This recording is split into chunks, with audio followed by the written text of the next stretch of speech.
You know, I've been banging on about this for quite a while, but when all these trade sanctions were put upon us in Australia, the countries that benefited the most out of it were the US, the UK, Canada, New Zealand, because their exports of the products that we couldn't export anymore went through the roof. And I'm not sure that they've ever quite acknowledged that to us. But speaking of which, you've got Albanese going over to the US, or he's in the US now, to meet with US President Joe Biden on a state visit, and you'll have, you know, AUKUS, Israel, Ukraine will all be the main areas of discussion. And Albanese is also set to urge Biden to remain focused on the Indo-Pacific region as a counterbalance to China. Here's Albo talking about the importance of our relationship with the US.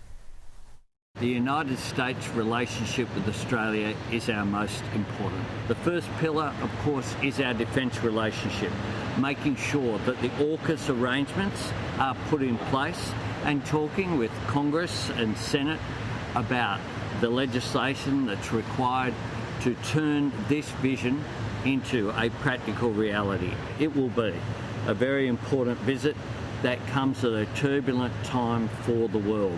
But the good thing about Australia and the United States is the strength of the relationship means it provides that stability, that security, and that comfort with each other that comes from our common values.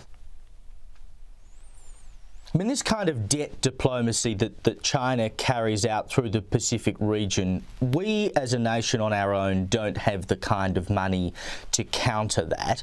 It relies on the help of countries like the UK and the US, and it's important for them to get involved in this sort of tug of war in terms of power in the Pacific region, because if you let China have too much power here, that has ongoing ramifications for the rest of the West, right?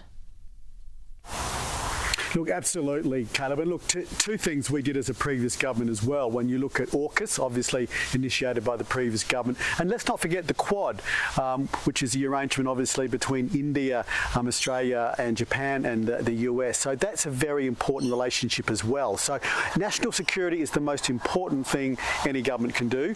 Both those initiatives initiated by us as a previous government. So important, great counterbalance obviously for geopolitical tensions rising in the region for the reasons that you've just mentioned. But then to flip it back though to Caleb, while national security is important, AUKUS and the Quad really important. Trade on the other side, you know, even when our situation with China, with government-to-government relations wasn't the best, the fact that we still have this trading relationship and there's people-to-people and business-to-business relationships is a positive thing, and I think that's helped too through the WTO as well to mean that we've had some results there from China stepping back from some of this wolf warrior diplomacy.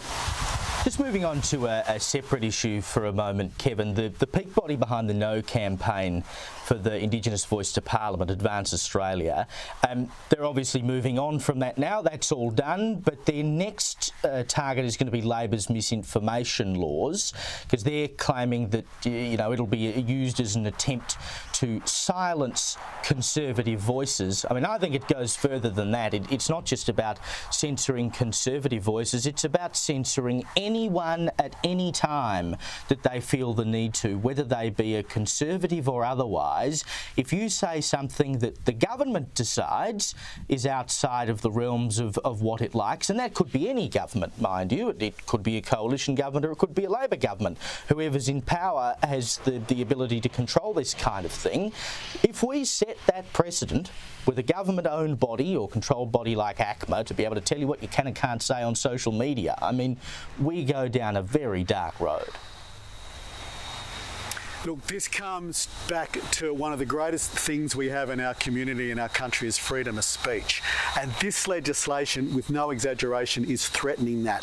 And to go back to the No campaign or to the referendum you just mentioned, you would have seen the Prime Minister that night when he gave his media, when he answered questions from the media that Saturday night, he actually had a bit of a spray at the media that night.